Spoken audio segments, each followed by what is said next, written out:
Hi friends, welcome to கனகாஸ் அடுப்பாங்கரை. நம்ம இன்றைக்கி முருங்கைக்காய் கரமது தான் பண்ண போகிறோம். அது எப்படி பண்ணுறதுன்னு பார்க்கலாம். அதுக்கு தேவையான காய்கறியெல்லாம் என்ன எடுத்து வச்சுட்டுருக்கோன்றதை பார்க்கலாம். முருங்கைக்காய் ஒரு 4 முருங்கைக்காவை எடுத்து வாஷ் பண்ணிவிட்டு இந்த மாதிரி கட் பண்ணி வச்சுட்டுருக்கேன்.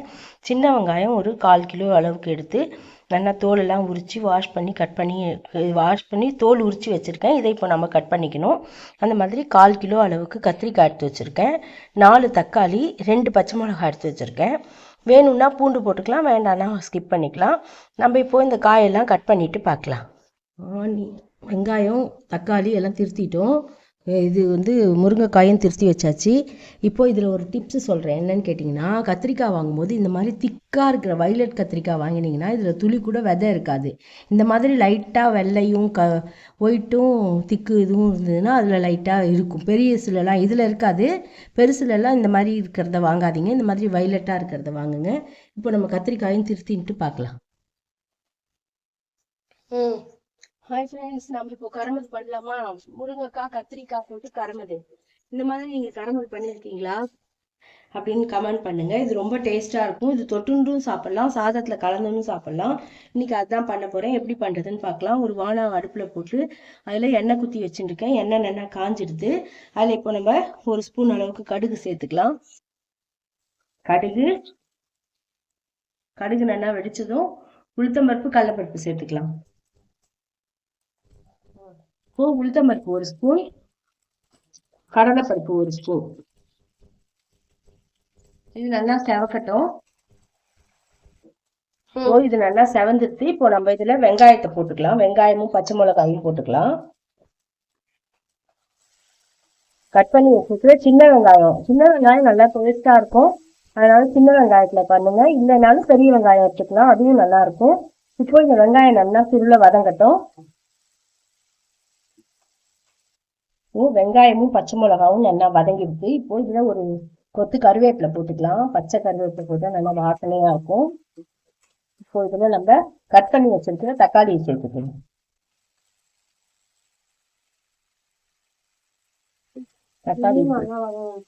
ஆமா, தக்காளியும் நல்லா வதங்கணும். தக்காளி வதங்க என்ன பண்ணணும்? உப்பு. தக்காளி நல்லா வதங்கணும்னா நம்ம அதில் உப்பு சேர்த்துக்கலாம். பக்கத்துல நின்று சௌமிதான் எனக்கு சமையல் பண்ணி சொல்லித்தரா. இப்போ இந்த முருங்கைக்காய், கத்திரிக்காய், வெங்காயம் எல்லாத்துக்கும் கரமடிச்சு தேவையான மொத்த உப்பையுமே நான் இதை சேர்த்துக்கிறேன். இப்போ இந்த அளவுக்கு உப்பு சேர்த்துனா கரெக்டா இருக்கும். உப்பு சேர்த்துருக்கேன். உப்பு சேர்த்துட்டு அதுலயே கொஞ்சோண்டு 1 ஸ்பூன் அளவுக்கு மஞ்சள் பொடி சேர்த்துக்கலாம்.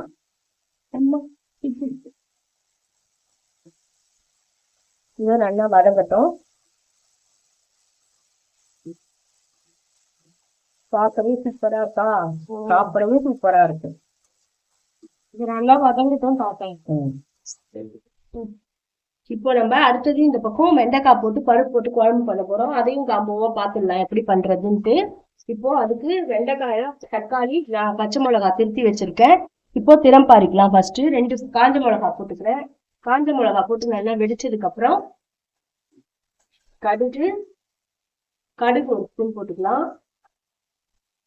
நான் இன்னைக்கு பண்றேன், அதனால உங்களோட எடுத்துக்கிறேன்.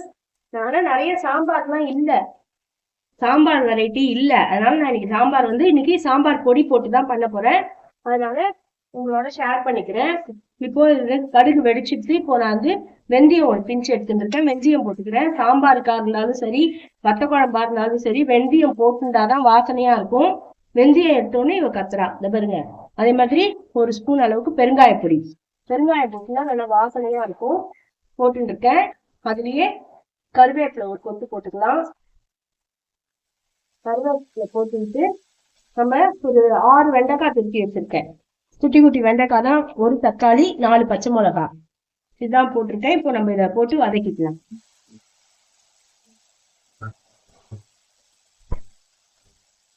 இதுலயும் நல்லா தக்காளி நல்லா வதங்கட்டும். அதுக்கு இந்த குழம்புக்கு சாம்பாருக்கு எவ்வளவு உப்பு தேவையோ நான் அந்த உப்பு இதுல ஃபர்ஸ்ட் சேர்த்துக்கிறேன். இவ்வளவு அளவுக்கு உப்பு போடுறேன். சால்ட்டும் போட்டுக்கலாம், கல் உப்பும் போட்டுக்கலாம். நான் இன்னைக்கு சால்ட் தான் எடுத்து வச்சதுனால சால்ட்டே போட்டுக்கிறேன். அதுல மஞ்சள் பொடி 1 ஸ்பூன். இது நல்லா இப்போ தக்காளி நல்லா வதங்கட்டும். வெண்டைக்காவும் தக்காளி நல்லா வதங்கட்டும். அதுக்குள்ள கரமது என்னாச்சுன்னு பார்க்கலாம். கரமது தக்காளி நல்லா வதங்கிட்டு இப்போ நம்ம எடுத்து வச்சிருக்கிற முருங்கைக்காயும் கத்திரிக்காயும் போட்டுக்கலாம். முருங்கைக்காயும் கத்திரிக்காயும் இதுல வந்து போட்டு வச்சிருக்கு. இது தண்ணியில போட்டு வச்சிருக்கேன். ஏன்னா கத்திரிக்காய் அப்பதான் வந்து உங்களுக்கு கருக்காம இருக்கும் அப்படின்றதுனால. இப்போ இதை நம்ம இதுல போட்டு நல்லா வதக்கிக்கலாம். முருங்கைக்காய் இப்படியே போடுறேன், எப்படி வேகும்னு பாக்குறீங்களா? நல்லா வதக்கிதான் வெந்துடும். நாங்க இப்படிதான் பண்ணுவோம். சில பேர் வேக வச்சு கூட போடுவா. வேக வச்சு போடணும்ல அவசியமே இல்லை. இப்ப இதை போட்டு நல்லா எப்படி கலரி விட்டுக்கலாம். கலரி விட்டுன்னு நம்ம மூடி வச்சோம்னாலே சூப்பரா வெந்துடும். இப்போ இதுக்கு நம்ம வந்து காரத்துக்கு ஒரே ஒரு பச்சை மிளகாய் போட்டிருக்கோம். குழம்புக்கு தான் 4 போட்டிருக்கோம். இப்போ இதுக்கு நம்ம தேவையான அளவுக்கு காரப்பொடி போட்டுக்கலாம். காரப்பொடி ஒரு ஸ்பூன். எண்ணெய் கொஞ்சம் வேணுமா? அவ்வளவுதானே, எண்ணெய் எல்லாம் போடும். காரப்பொடி கொஞ்சம், காரப்பொடி ஒரு ஸ்பூனும் சாம்பார் பொடி ஒரு ஸ்பூனும் போட்டுருந்தோம்னா இந்த முருங்கைக்காயில உப்பு காரம் எல்லாம் இறங்கி சாப்பிடும் போது சூப்பரா இருக்கும். இப்போ காரப்பொடி ஒரு ஸ்பூன் போட்டுட்டேன். நம்ம ஆசா வச்ச ஹல்தி பொடி, சாம்பார் பொடி ஒரு ஸ்பூன் போட்டுருக்கேன். போட்டுட்டு இது எல்லாத்தையும் நல்லா இப்போ பரட்டிக்கலாம். நல்லா பரட்டிட்டு இதை நம்ம ஒரு மூடி போட்டு மூடி வச்சோம்னாலே நல்லா தளிகாயிடும். ஜலம் எல்லாம் விட வேண்டாம். இந்த வெங்காயம் தக்காளியில இருக்கிற ஜலத்திலேயே இந்த முருங்கைக்காய் வெந்துடும். இந்த முருங்கைக்காய் நல்லா வேகட்டும் பார்க்கலாம். நல்லா வதங்கட்டும் பார்க்கலாம். இப்போ இது நல்லா வதங்கிடுது. இப்போ நம்ம இதுல சாம்பார் தேவையான அளவுக்கு உப்பும் போட்டுக்கிட்டோம். இப்போ இதுல நம்ம ஆத்துல அரைச்ச சாம்பார் பொடி போட்டுக்கலாம். சாம்பார் பொடி ஒரு 2 ஸ்பூன் போட்டுக்கிறேன். 2 ஸ்பூன் போட்டுக்கிட்டு நல்லா வதக்கி விட்டு இந்த பொடி வாசனை இந்த எண்ணெயிலேயே வதக்கிட்டுனா சாம்பார் நல்லா இருக்கும். சாம்பாரா இருந்தாலும் சரி, நீங்க வத்த குழம்பு எந்த குழம்பு பண்றதா இருந்தாலும் சரி, இந்த மாதிரியே இந்த எண்ணெயில போட்டு பொடியை வதக்கிக்கோங்க, வாசனையா இருக்கும். அதுக்கப்புறம் நம்ம ஒரு நெல்லிக்காய் அளவுக்கு புளி எடுத்து ஊற போட்டு வச்சிருக்கேன். அதை நம்ம இப்போ கரைச்சி குத்திக்கலாம். அதுல ஸ்டவ்வை புளி குத்தும் போது எப்பவுமே சிம்ல வச்சுட்டு தான் குத்தணும், இல்லாட்டினா கையில ஆவி அடிக்கும். இந்த கரண்டி வச்சு பண்றவங்களும் ஓகே தான். இந்த மாதிரி நம்ம கரைச்சி ஊற்றி சொல்லலாம். நம்மளுக்கு எவ்வளவு குழம்பு வேணுமோ அந்த அளவுக்கு ஜலத்தை விட்டுக்கலாம். விட்டுட்டு இது நல்லா கொதிக்கட்டும். நான் சின்ன குழம்பு கரண்டியால ஒரு கரண்டி பைத்தம் பருப்பும் ஒரு கரண்டி துவரம் பருப்பும் எடுத்து வாஷ் பண்ணிட்டு குக்கர்ல மஞ்சப்பொடி போட்டு வேக போட்டு எடுத்து வச்சிருக்கேன். அதைதான் இதுல நல்லா மசிச்சு சேர்க்க போறோம்.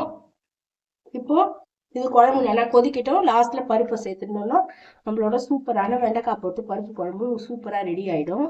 இந்த மெத்தட்ல நீங்க பண்ணது இல்லைன்னா பண்ணி பாருங்க, சூப்பரா இருக்கும், வாசனையா இருக்கும். இப்போ இது நல்லா பெருசுல வச்சுட்டேன். இப்போ புளி குத்தும் போது சிம்ல வச்சிருந்தேன், இப்போ பெருசுல வச்சுட்டேன். இப்போ இது நல்லா கொதிக்கட்டும். கொதிச்ச உடனே பார்க்கலாம். இதை பாருங்க, இதை வந்து மூடி போட்டு மூடி வச்சு வெந்துட்டு இருக்கு. இதுவும் வேகட்டும் பார்க்கலாம். குழம்பும் நல்லா கொதிச்சிடுது. ஃபர்ஸ்ட்டுக்கும் இப்போக்கும் நிறைய டிஃப்ரென்ஸ் தெரியுது. இது என்ன ஆச்சுன்னு தெரியல, பார்ப்போம். வாவ், பார்க்கவே எம்மையா இருக்கு.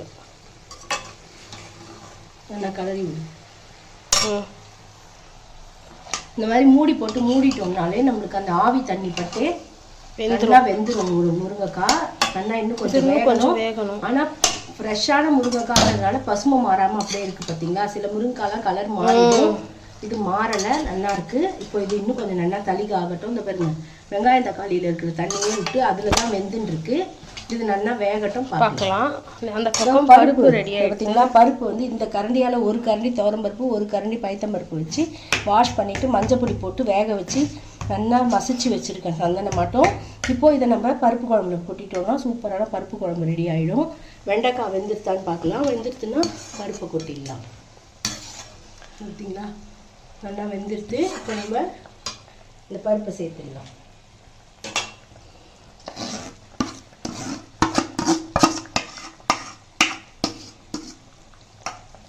சேர்த்து நல்லா கலரி விட்டுட்டு இதில் கொஞ்சோண்டு தண்ணி சேர்த்து இந்த பாத்திரத்தில் வாஷ் பண்ணி அதில் கொட்டிட்டோம்னா நம்மளோட சூப்பரான குழம்பு ரெடி ஆகிடும். பருப்பு கொட்டினோடனே சிம்மில் வைக்கணும், ஏன்னா அடி பிடிச்சிடும். இது ஆனால் கனம் இடுப்பச்சட்டி தான், இது ஒன்றும் ஆகாது. சில பேர் சொல்கிறேன் சாதா இடுப்பச்சட்டியில் பண்ணோம்னா நம்ம அதுலேயே அந்த இடுப்பச்சட்டியில் பண்ணால் அடி பிடிக்கும். இது வந்து நல்லா கலரி விட்டுணும். இந்த மாதிரி கலரி விட்டோம்னா சேர்ந்த மாதிரி ஆகிடும். இப்போ இது நம்ம கொஞ்சோண்டு ஜலம் குத்தி வாஷ் பண்ணி கொடுத்தீங்கன்னா இந்த பாத்திரத்தில் ஒரு 1/2 டம்ளர் ஜலம் குத்தி நல்லா வாஷ் பண்ணி இதில் குத்திட்டோம். குத்திட்டதுக்கப்புறம் இது நல்லா கொதிக்கணும். கொதித்ததும் நம்மளோட கொத்தமல்லி தழை இருந்தால் கட் பண்ணி போட்டோம்னா சூப்பரான குழம்பு ரெடி ஆகிடும். இந்த பக்கம் கரமதும் வெந்துருக்கு. வெந்த உடனே பார்க்கலாம். இப்போ குழம்பு சூப்பராக ரெடி ஆகிடுது. ஆஃப் பண்ணிவிட்டு நம்ம பாத்திரத்தில் மாற்றிக்கலாம். நம்மளோட குழம்புக்கு கொத்தமல்லி தழை தூவி இறக்கியாச்சு. கரமது என்ன ஆச்சுன்னு அப்புறமா பார்க்கலாம். அது நல்லா வேகணும். வெந்ததுக்கப்புறம் பார்க்கலாம். இதை அப்படியே மூடி வச்சிடலாம். நம்மளோட முருங்கைக்காய் கரமது எப்படி வெந்திருக்குன்னு பார்க்கலாம். பார்த்தீங்களா, ஆவி பறக்க சூப்பராக நல்லா தளிகை ஆகிடுது. இந்த அளவுக்கு தளிகை ஆனால் போதும், சூப்பராக இருக்கும். அவ்வளோதான், நம்மளோட கரமது ரெடி ஆகிடுது. இப்போது நம்ம ஸ்டவ்வை சுவிட்ச் ஆஃப் பண்ணிக்கலாம். இதை பாத்திரத்தில் மாற்றின்ட்டு பார்க்கலாம். இந்த மாதிரி மெத்தடில் நீங்கள் ட்ரை பண்ணி பார்த்தது இல்லைன்னா இதுலேயே நீங்கள் வெங்காயம் போட்டுக்கலாம், கரம் மசாலா போட்டுக்கலாம். வெங்காயம் தான் போட்டிருக்கேன், பூண்டு போட்டுக்கலாம், கரம் மசாலாலாம் போட்டு மசாலா கரமது மாதிரி பண்ணலாம். வேணுங்கிறவா தேங்காய் கூட திருகி போட்டுக்கலாம், சூப்பராக இருக்கும். நான் வெறுமை இந்த மாதிரி பண்ணியிருக்கேன். இந்த மாதிரி பண்ணாலே சாதத்தில் கலந்துன்னு சாப்பிட்றதுக்கும் சூப்பராக இருக்கும். நீங்களும் இந்த மாதிரி ட்ரை பண்ணி பார்த்தது இல்லைன்னா பண்ணி பாருங்கள். இன்றைக்கி இந்தவும் வெண்டைக்காய் சாம்பாரும் காம்போவாக எடுத்திருக்கேன். உங்களுக்கு இந்த மாதிரி பிடிச்சிருக்குன்னா கமெண்ட் பண்ணுங்கள். இந்த மாதிரி நான் என்ன தளிக்க பண்ணுறேனோ அதை வீடியோ எடுத்து உங்களோட ஷேர் பண்ணிக்கிறேன். Bye friends.